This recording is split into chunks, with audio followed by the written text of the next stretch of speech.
என்னடா பாலை வச்சு டிக்டாக்டா ஆட போறீங்கன்னு நினைச்சீங்கன்னா இல்லைங்க. இன்னைக்கோட எபிசோடுக்கு இதுதான் setup. Welcome back to GenX drill series power to GenX cricket academy. நீங்கள் வந்து ப்ரீவியஸ் எபிசோட்லாம் பார்த்து அதை சப்போர்ட் பண்ணதுக்கு ரொம்ப தேங்க்ஸ். ஸோ இன்றைக்கி நம்ம வந்து பார்க்க போகிறது வந்து ஸ்பாட் பவுலிங் ட்ரில். பேசிக்காக ஒரு ஸ்பின்னர் இல்லை ஒரு ஃபாஸ்ட் பவுலர் வந்து அவங்களோட லென்த்தை கண்ட்ரோல் பண்ணுறதுக்கு இந்த ட்ரில் வந்து ஹெல்ப் பண்ணும். ஸோ இந்த ட்ரில்லை நீங்கள் வந்து கன்சிஸ்டன்ட் பேசிஸில் பண்ணிங்கன்னா உங்களோட லென்த்தோட கன்சிஸ்டன்சி மேட்சஸில் வந்து இம்ப்ரூவ் ஆக சான்ஸ் இருக்குது. உங்களுக்காக இந்த ட்ரில்லை எக்ஸ்பிளைன் பண்ணுறதுக்கு நம்ம எவ்வளோ இறங்கியிருக்கோம் பாருங்கள், உக்காந்தே செஞ்சுருக்கோம்.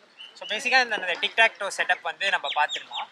என்ன இந்த செட்டப் பார்த்தீங்கன்னா, இது வந்து இந்த 1 2 3 4 5 6 7 8 9. ஸோ 1 2 3 வந்து ரெப்ரசென்ட் பண்ணுறது வந்து ஃபுல்லர் லென்த் டெலிவரிஸ். ஸோ இது வந்து ஒரு ரைட் ஹேண்டருக்கு வந்து ஒரு outside of stump delivery, இது வந்து ஒரு மிடில் ஸ்டம்ப் லைனில் டெலிவரி, இது லெஃப்ட் ஹேண்டருக்கு வந்து outside of stump delivery. So இந்த ட்ரில் செட்டப் வந்து நீங்கள் both at the same time right hander left ஹேண்டருக்கு கூட யூஸ் பண்ணலாம். ஸோ இது வந்து பார்த்தீங்கன்னா குட் லென்த்து, இது வந்து ஷார்ட்டர் லென்த். சேம் அதே கான்செப்ட் தான். லைன் வந்து outside of stump, middle stump, left ஹேண்டருக்கு outside of stump. Again here shorter, outside of stump, middle stump, left ஹேண்டருக்கு வந்து அவுட் சைட். ஸோ இந்த ட்ரில்லை எஃபிஷியண்ட்டாக எப்படி யூஸ் பண்ணோம் அப்படின்னு கேட்டிங்கன்னா, நம்ம வந்து இப்போ அந்த போலிங் க்ரீஸில் போய் உங்களுக்கு டெமான்ஸ்ட்ரேட் பண்ணி காமிக்குவோம் எப்படி சிங்கிள் ஸ்டெப்பில் இனிஷியலாக நம்ம போட ஆரம்பிக்குவோம், ப்ளஸ் ஃபுல் ரன்அப்பில் எப்படி போட ஆரம்பிக்கும். ஸோ இது பேசிக்காக உங்களுக்கு வந்து இண்டிகேஷன்ஸ். ஏன்டா கோன்ஸ் வைக்கல அப்படின்னு நீங்கள் கேட்டிங்கன்னா, கோன்ஸ் நம்மள்ட்ட நிறைய இருக்குங்க. பட் நம்ம ஏன் வைக்கல அப்படின்னா, இது வந்து spot bowling drill. So spot bowling ட்ரில்லில் நம்ம மெயினாக ஃபோக்கஸ் பண்ணுறது வந்து ஆக்யூரசி, ப்ரிசிஷன்.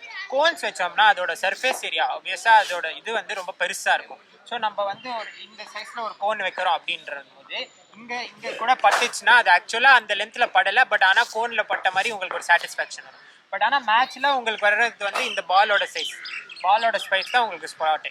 ஸோ அதனால தான் நம்ம வந்து பால்ஸை வச்சு ப்ராக்டிஸ் பண்ணிட்டு இருக்கோம்.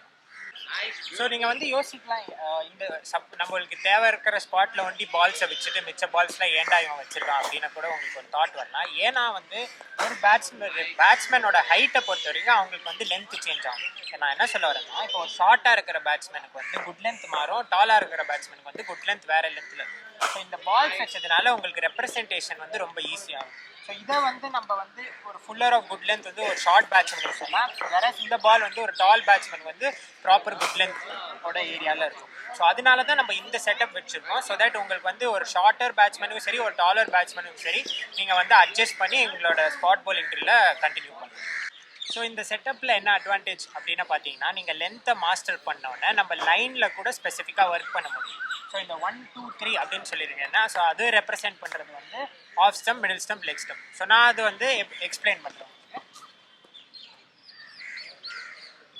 ஸோ பேசிக்காக எனக்கு வந்து ஃபுல்லர் லென்த்தில் வந்து அவுட் சைட் ஆஃப் ஸ்டம்ப் லைனில் ஸ்பெசிஃபிக்காக ஒர்க் பண்ணோம் அப்படின்னு நினச்சிங்கன்னா ஒன்றுமே இல்லைங்க. இந்த மாதிரி 2 ஸ்டம்ப்ஸை வந்து 2 குச்சியை வந்து இப்படி உங்களோட ஃபுல்லர் லென்த், ஸோ இந்த 1 பால் ரெப்ரசென்ட் பண்ணுறது வந்து ஃபுல்லர் லென்த். ஸோ இப்படி வச்சுருக்கேன். ஸோ நேரோவாக இந்த மாதிரி வச்சும் போது என்ன ஆகும்னா, நீங்கள் போலிங் போடுறச்சு, அதாவது போலர்ஸ் க்ரீஸ்லேருந்து இந்த 2 ஸ்டம்புக்குள்ளே பிச் பண்ணணும் அப்படின்னு மைண்டில் வச்சுட்டு பண்ணுங்கள். ஸோ ஆப்வியஸாக உங்கள் பாடி அலைன் அப்படி தான் ஆகும். ஸோ இங்கே எப்படி பிச் பண்ணணுமோ உங்கள் பாடியும் அப்படி தான் அலைன் ஆகும். ஸோ இந்த வே நீங்கள் வந்து ஸ்பெசிஃபிக்காக லைனில் கூட ஒர்க் பண்ணலாம் ஒன்ஸ் நீங்கள் வந்து லென்த்தை மாஸ்டர் பண்ணணும். இந்த ட்ரில்லை எக்ஸிக்யூட் பண்ணுறச்சு நான் பர்சனலாக என்ன ப்ரிஃபர் பண்ணுவேன்னா, 1 ஸ்டெப்லேருந்து ஆரம்பிக்கிறது. 1 ஸ்டெப்பில் ஏன் ஆரம்பிக்கிறது பேசிக்காக ஏன்னா, உங்களை வந்து உங்களோட பவுலிங்கை வந்து ஐசோமெட்ரிக்காக நம்ம பிடிக்கும். ஏன்னா ஐசோமெட்ரிக் வந்து ஜாமெட்ரி, ட்ரிக்னாமெட்ரி மாதிரிலாம் காம்ப்ளிகேட்டட் கிடையாது. ஐசோமெட்ரியாக தனியாக வேலை செய்யும். ஸோ தனியாக நம்ம க்ரீஸில் வந்தோன்னே இந்த ஆக்ஷன் ஒன்றி இருக்குல்ல, ஸோ அதில் ஒன்றி நம்ம ஃபஸ்ட்டு அதுலேருந்து வச்சு நம்ம ஸ்பாட்டில் வந்து கன்சிஸ்டண்ட்டாக போட ஆரம்பிச்சோன்னா நம்ம ஃபுல்லியே அது வந்து மசில் மெமரியாக பில்ட் ஆகிடும். ஸோ நம்ம என்ன ரன்அப் எடுத்தாலுமே நம்ம க்ரீஸுக்கு வந்தாமல் ஆட்டோமேட்டிக்காக நம்ம பாடி வந்து அந்த ஸ்பாட்டில் போடணுன்னா அது அலைன் ஆகிடும். ஸோ அதனால தான் நான் வந்து ப்ரிஃபர் பண்ணுறது என்னென்னா, இந்த ட்ரில்லை வந்து 1 ஸ்டெப்பில் பண்ணுறேன். நீங்கள் ஃபுல் ரன்அப்பில் கூட பண்ணால் உங்களோட ப்ரிஃபரன்ஸுக்கு அப் டு தான் இருக்குது. பட் பேசிக்காக நீங்கள் 1 ஸ்டெப்லேருந்து ஆரம்பிச்சிங்கன்னா இதுதான் உங்களுக்கு அட்வான்டேஜ்.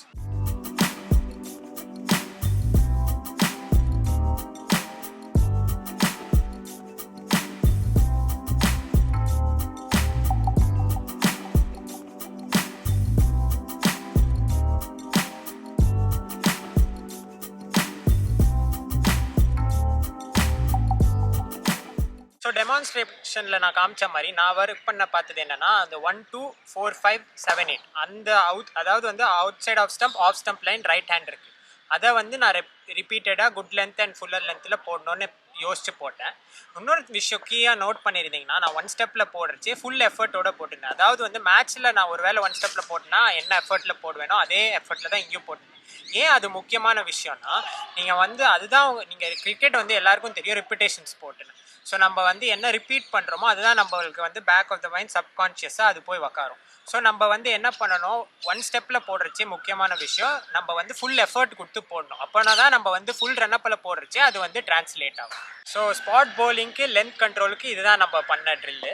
ஸோ இந்த எபிசோடை நீங்கள் என்ஜாய் பண்ணியிருக்கீங்க, இதுலேருந்து நிறைய கற்றுப்பீங்கன்னு நான் நம்புகிறேன். ஸோ உங்களுக்கு ஏதாவது ஃபீட்பேக்கு டவுட்ஸ் ஏதாவது இருந்தால் காமெண்ட் செக்ஷனில் விடுங்க, இல்லை ஜென்னெக்ஸ்டோட இன்ஸ்டாகிராம் பேஜில் கூட நீங்கள் கொஸ்டினாக கேட்கலாம். கண்டிப்பாக நம்ம ஆன்சர் பண்ண ட்ரை பண்ணுவோம்.